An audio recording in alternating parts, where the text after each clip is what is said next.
Boa noite a todos. Eu acho que eu vou subir aqui um pouquinho, né? Não que eu seja mais importante que vocês, não é porque eu sou um touquinho aqui, aí vocês vão nem me visualizar daqui pra aí. Aham, pronto. É... Antes de mais nada, eu gostaria de agradecer o convite, né? Acho que é do Carmo. Eu confundo muitos nomes. Desterro, né? Eu agradeço o convite de Desterro para vir fazer uma palestra para vocês, né? Sobre esse dia tão importante, que é o dia 20 de novembro, que muito representa não só para o Brasil, mas especialmente para as comunidades quilombolas. Então, em nome de Maene, eu saúdo todos os secretários da pasta da gestão municipal, né? Todos eles imbuídos de buscar recursos, de executar programas, projetos e ações voltados às comunidades quilombolas, de forma a dar visibilidade, né, a ofertar cursos de capacitação para que vocês possam se empoderar enquanto sociedade e enquanto cidadãos. Para aqueles que não me conhecem, eu me chamo Kelson Batista, eu sou assistente social do município desde 2013, e atualmente estou assistente social do CAPS Infanto Juvenil da cidade de Pombal. O CAPS Infanto Juvenil ele lida com crianças e adolescentes que apresentam algum transtorno de ordem mental, que seja ela leve, severa ou persistente, tá certo? E além disso, eu sou especialista em gestão pública pelo Instituto Federal de Ciência e Tecnologia da Paraíba, pelo IFPB. Então, quando me chamaram, me convidaram para fazer uma palestra, eu já havia feito uma palestra para as mulheres das comunidades quilombolas, num evento em que era alusivo a Teresa de Benguela. E na oportunidade a gente falava sobre a questão das mulheres e o papel das mulheres na sociedade, principalmente as mulheres pombalenses. E hoje, nada mais do que justo eu trazer para vocês essa temática, né? De Zumbi dos Palmares a George Floyd. Conquistas e desafios. Então, para poder a gente ver, trazer de Zumbi dos Palmares até George Floyd, para que a gente possa se contextualizar toda a história e chegarmos até os dias de hoje. Eu prometo para vocês que serei um pouco breve, porque tem outro colega que ainda vai explanar, para que não fique cansativo para vocês. Então, eu vou, de certa forma, vou pontuando algumas coisas e de forma bem resumida. Então, vamos passar aí para o próximo slide. Então, a partir do momento que a gente viu que o contexto, né, o tema da palestra é de Zumbi dos Palmares a George Floyd, primeiro a gente tem que contextualizar tudo isso para poder a gente entender o porquê da temática. O porquê, quem era Zumbi dos Palmares? Quem é George Floyd? Quais são esses desafios? Quais foram essas conquistas que foram trilhadas e conquistadas ao longo desses anos? Então vamos lá para o próximo slide para ver se a gente tenta, de certa forma, contextualizar. Daí então eu trouxe para vocês 3 imagens, né? E essas três imagens, elas muito têm a ver com a temática e justamente para a gente poder entender o tema. Então a gente tem o que aqui?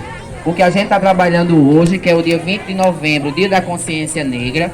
A gente tem ali Zumbi dos Palmares, que foi uma figura importantíssima na luta contra o preconceito racial.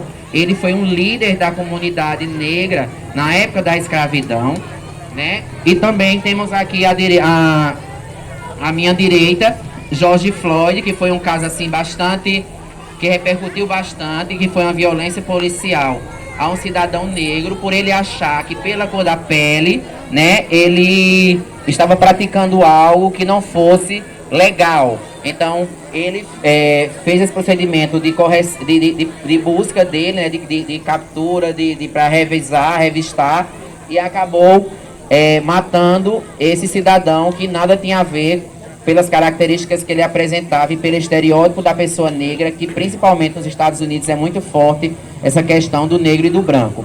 É tanto que houve no Brasil como um todo uma grande mobilização, que eu até me pergunto às vezes, né?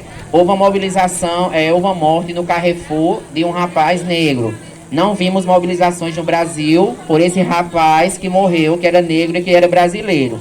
No entanto, quando a gente se depara com uma ordem, no caso com uma potência como os Estados Unidos, esse caso de George Floyd ele repercutiu mundialmente, inclusive encabeçando vários protestos com o tema Lives Matter, Black Lives Matter, que é o quê? Vida negras importam. Então, aqui eu trouxe para vocês essa outra imagem, ela é bem característica daquele período colonial. Essa imagem onde tem aqui, que eu não sei se dá para vocês perceberem, é o porão de um navio negreiro, onde os escravos, eles eram colocados, esses negros, eles eram colocados dentro de um porão, e como vocês podem ver, eles não tinham regalias, eles não tinham um dormitório digno, eles não tinham comida digna, eles não tinham uma roupa digna, e eram simplesmente escravizados. Para vocês que não sabem, no período colonial, né, é importante destacar que no Brasil, o Brasil é formado por 3 etnias. A etnia portuguesa, a etnia indígena e a etnia africana. A indígena, porque no Brasil já existiam os índios. A portuguesa, porque veio a corte de Portugal até o Brasil, né, se instalou no Brasil. A partir daí veio também a questão da africana, porque como tinha a questão dos indígenas, que primeiro eles foram trabalhados com os jesuítas, né, uma educação mais para uma educação que não fosse contextualizada do ponto de vista crítico, mas de um ponto de vista em que eles fossem, de certa forma, dominados, né? Que fosse uma dominação. E depois disso, teve a questão do tráfico negreiro, onde eles traziam esses escravos da África para trabalhar no Brasil. Então chegou um tempo em que esses senhores, né? Eles viram que esse comércio de escravos vindo de fora, no caso, essa importação de escravos, ela não estava gerando mais lucros para o Brasil. Então foi o que eles fizeram. Acabaram abolindo com essa importação de escravos e eles começaram a fazer o quê? A trabalhar de forma interna dentro do Brasil esse comércio de escravos, né, para alavancar a economia. Então, é preciso que a gente tenha consciência, né, de todo esse processo histórico, de todo esse arcabouço histórico. Usaram os negros, assim como os indígenas, como fonte de crescimento, né, de aumento da economia, de uma economia capitalista. Se explorou o negro de todas as formas que vocês imaginarem, de formas cruéis, das mais diversas e das mais pesadas. Então, a gente vem da questão de consciência. O que é consciência negra, né? A consciência, é o estado de saber quem eu sou, onde eu estou, né? E o que é que eu posso fazer. Então é o estado de eu estar consciente, de eu saber quem eu sou, o que eu fui, o que eu busco, né? Vamos para o próximo slide. E aqui eu mostro para vocês algumas outras imagens do período colonial, em que eu não sei se vocês sabem distinguir aqui, né, essa questão das imagens. Vocês conseguem, alguém sabe me dizer aqui quem são essas imagens aqui? Aquele do toco, esse aqui daqui de baixo. Vocês sabem me dizer quem é? Então, esse aqui é Zumbi dos Palmares. Esse aqui também é Zumbi dos Palmares. Zumbi dos Palmares durante as lutas, né? Durante as lutas na comunidade. Como vocês sabem, ele foi capturado por uma família colonial. Viveu até certos tempos. Não concordava com a vida que essa família patriarcal, essa família colonial, ela cuidava dele, né, de certa forma, o explorava, o humilhava. O negro, na verdade, no período colonial, ele nunca teve a oportunidade de nada. Os empregos que fossem mais precários, que não valessem nada, eram todos atribuídos às pessoas negras. É tanto que, por exemplo, quando a gente pensa hoje na questão de raça, na questão de gênero, muito tem a ver com a construção do Brasil, né? Porque até naquela época, as negras, elas não eram consideradas padrões, mulheres bonitas, elas não eram consideradas padrões, eram consideradas feias, que não tem importância, que eram usadas só para se aproveitar, né? Se servia para cozinha, para trabalho para trabalho duro, né? Então, naquela época do Brasil colônia, as que importavam mais eram as de pele clara. Vamos passar para o próximo slide. Então aí, olha, a gente começa a fazer, eu fiz aí de algumas políticas, uma contextualização, tanto a nível federal, como a nível estadual e até nível municipal. Então, o que a gente quer que a gente vê na área de educação? né? Na área da educação, naquela época, né? Os negros, primeiro, eles não tinham o direito sequer de estudar. Com a abolição da escravatura, com a assinatura da Lei Áurea, que de nada de liberdade, não houve nada de liberdade, né? Foi só simbólica, né? Então, esses negros, alguns dos negros, eles podiam estudar. No entanto, esses negros, eles tinham que ter um professor que se interessasse a ofertar educação para eles. Então, se o próprio sistema colonial, ele não queria que o negro tivesse uma formação, né? Não tivesse uma consciência, uma concepção crítica do que vivenciara. Vocês acham que eles abririam realmente espaço para a educação do negro? É lógico que não, né? Então, a partir daí foram travadas inúmeras batalhas, dentre elas do movimento negro, né? E a partir daí, com a Constituição de 1988, a educação ela foi colocada como um direito, né? Todos têm direito à educação, sem distinção de raça, de cor, de religião e de credo. E a partir disso também houveram algumas leis que elas vieram justamente para reparar, né? Então, às vezes, como muita gente diz, a lei de cotas está o bonitinho ali, tirou 600 na redação, é negro, entrou, eu tirei 720, sou branco, não consegui adentrar na universidade. Só que eu acredito que essa parte de história, ele perdeu, né? Porque essa lei 10.679 de 2003, ela é uma lei, com essas lutas, no caso, né? Houveram as políticas de cotas para reparar, no caso, né? Reparar essa discrepância social que veio lá do Brasil colônia. Então tem todo um histórico por trás disso. A lei 10.679 de 2003, ela foi criada no intuito de que os municípios, os estados e a federação, elas inserissem nos seus currículos escolares a temática de história e cultura afro-brasileira, né? Justamente para que pudesse ser debatido no rol do espaço educacional, entendendo a educação como locus, né, de promoção e de formação de capacidade crítico e reflexiva para que a gente possa atuar numa sociedade e a gente possa fazer seu diferencial, que a gente possa transformá-la.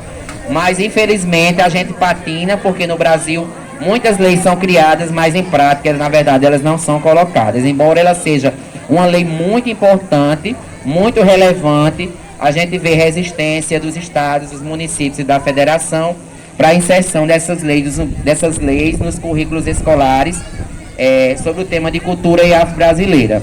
Depois vem a questão da lei de cotas, né, como eu falei para vocês, que é uma lei de política afirmativa reparadora, né, para reparar todos aqueles danos causados na época do Brasil colônia.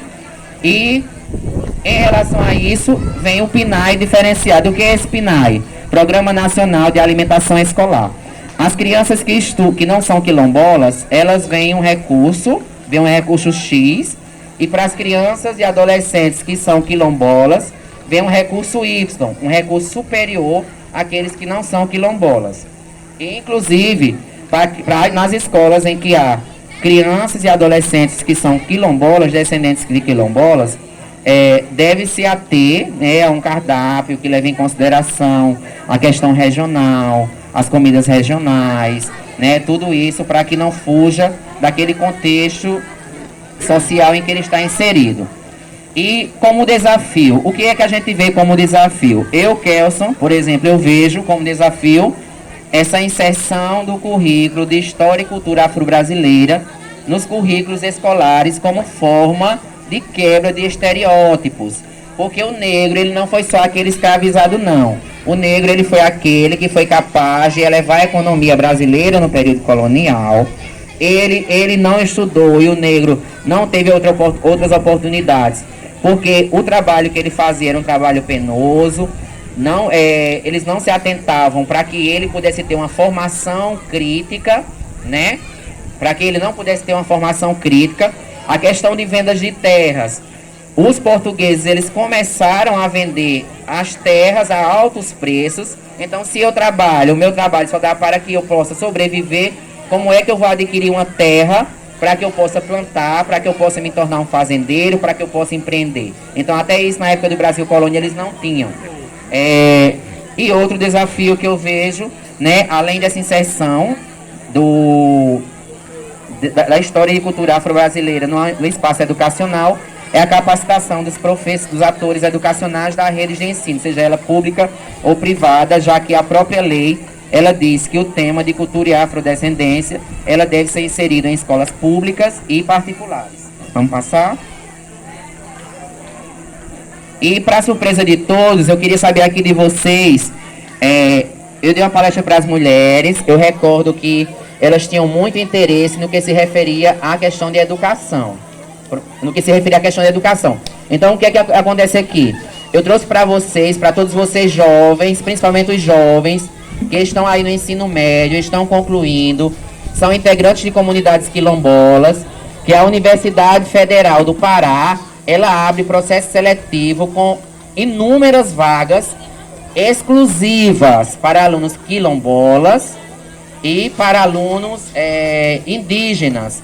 Inclusive, até citei aqui, olha, coloquei para vocês os cursos de medicina, tanto em Belém como em Altamira. Tem vaga para medicina em Belém e Altamira para alunos para cidadãos de comunidades quilombolas, né? Então, assim, é específico essas vagas para alunos quilombolas e indígenas na Universidade Federal do Pará.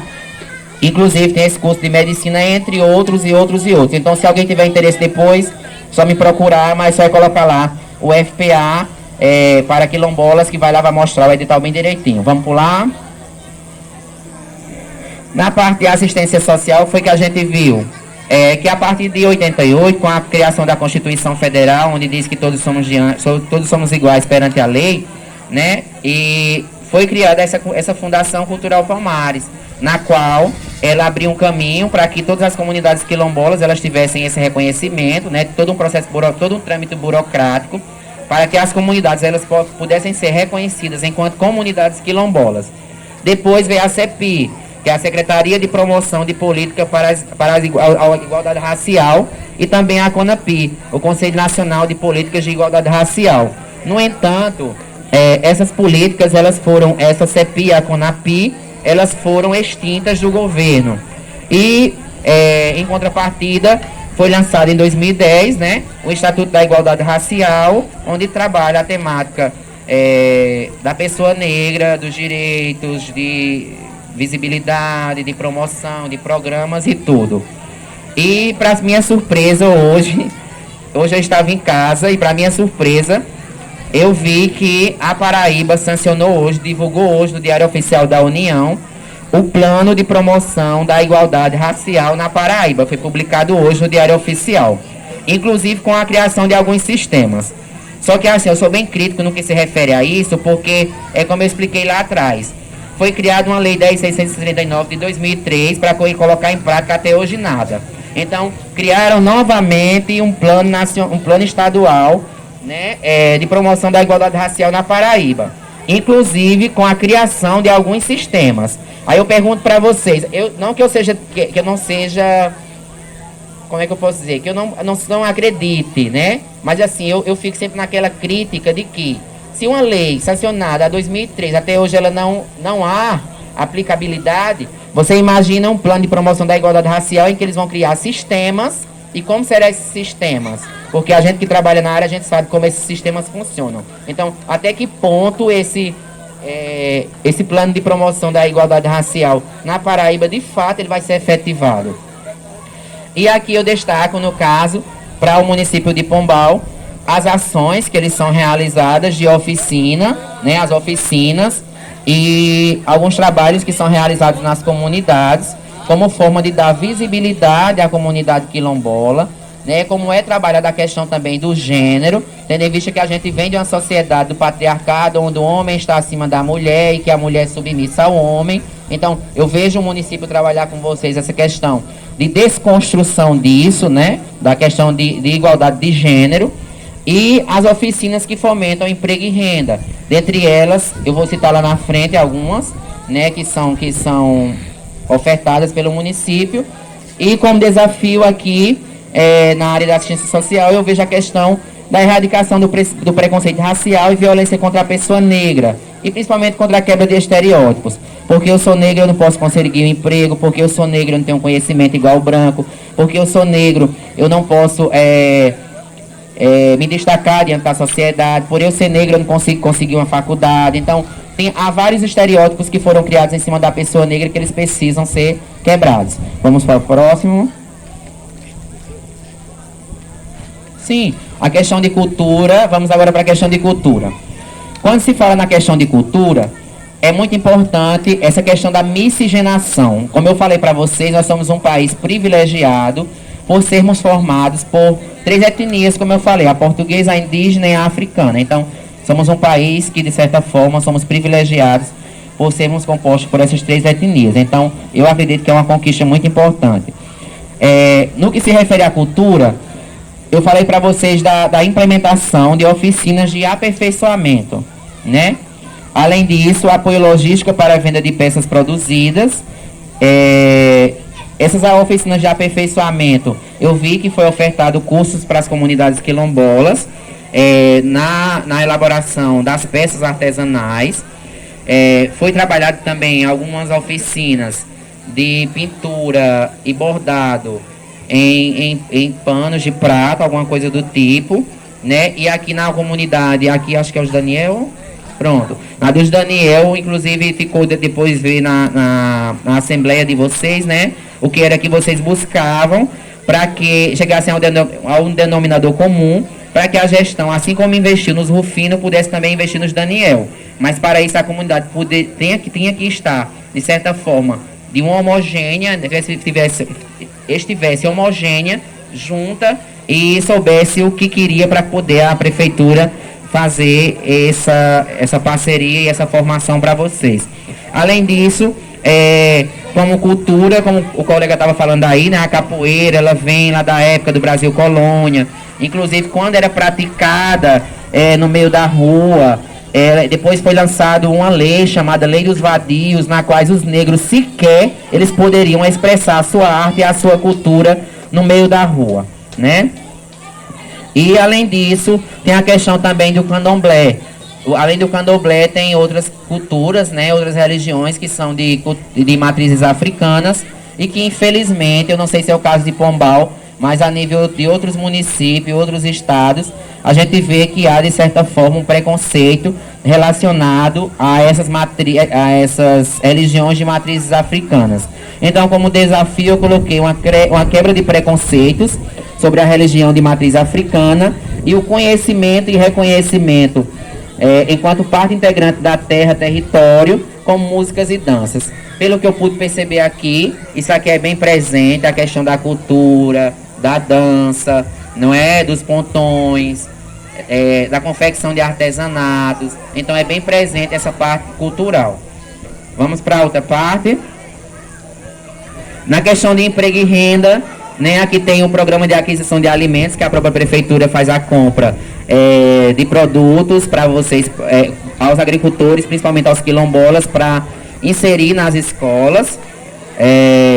Os cursos de formações técnicas, como assistente administrativo, que eu fui informado que há 2 estudantes quilombolas que fazem parte desse curso de assistente administrativo na Estação Juventude. E aquilo que eu falei para vocês, o curso de bordados de rosas com pedrarias e em tecido. E que possivelmente, provavelmente, vão expandir isso aí, esse negócio para vocês, para que vocês possam empreender, né? E como desafio eu coloquei a quebra do estereótipo quanto aos padrões sociais impostos pela sociedade e a abertura de espaços de trabalho, né? A gente vê ainda que, na maioria das vezes, os espaços de trabalho são destinados a pessoas de pele clara e não as pessoas de pele negra. Vamos para o próximo. Essa parte de saúde, gente, eu vou só... como desafio aqui eu vi a construção do PSF, mas pelo que eu vi, há 2 comunidades que são localizadas na cidade, não é isso? E só os Rufinos, que é na comunidade rural. Mas entre a contrapartida de como conquista, foi a vacinação de vocês contra a Covid, né? A priorização da vacinação de vocês contra a Covid e os debates que sempre vêm à voga sobre essa questão de gênero, que todos são iguais, independentemente de ser homem ou mulher. Pode passar. E a partir daí, olha, eu queria dizer para vocês, isso aqui já é a parte final, certo?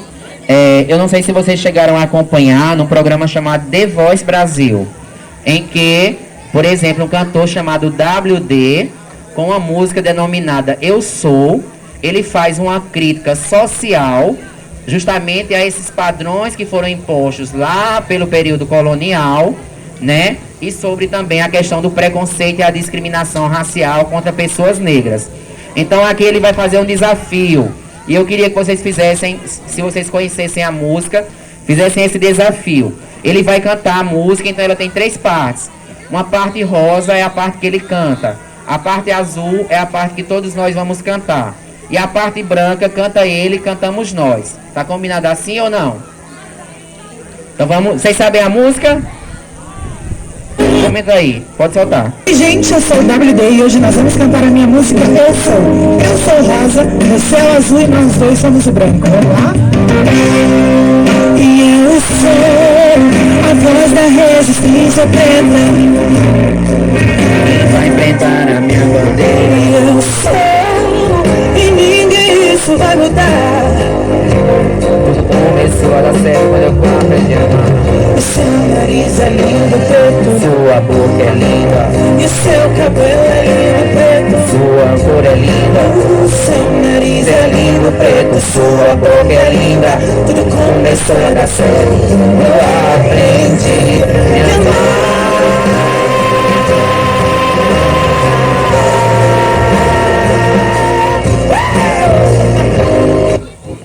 Então, é exatamente isso. Depois vocês dêem uma pesquisada no YouTube ou no Google. Coloquem lá, Eu Sou de WD. Então, como falou para vocês, além da música, ela ainda me surpreendeu, porque aqui vem a questão da Secretaria de Direitos da Mulher, né? A Secretaria Nacional de Direitos da Mulher, em que hoje, por exemplo, dia 20 de novembro, não foi nada postado sobre.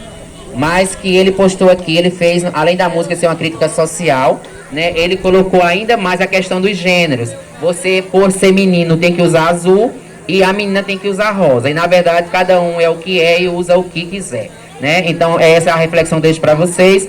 Vamos só para finalizar aqui, para concluir.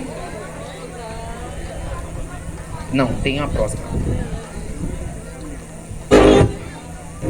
Oi, gente, eu sou o WD e hoje nós vamos cantar a... Tem uma outra. Pronto. E para finalizar, gente, eu queria dizer para vocês o seguinte, olha. Quando o assunto for consciência, vocês lembrem-se, a verdadeira consciência, ela deve ser cultivada todos os dias. Em casa, na escola, nas ruas e principalmente dentro de nós. Porque a partir do momento que nós conhecemos quem somos e onde podemos chegar e onde queremos chegar, nada nos impede. Então, que esse 20 de novembro que ali está, ele não seja trabalhado só naquele dia 20 de novembro.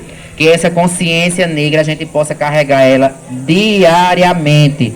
E que a nossa voz, ela não pode ser silenciada. Ela tem que ser resistência.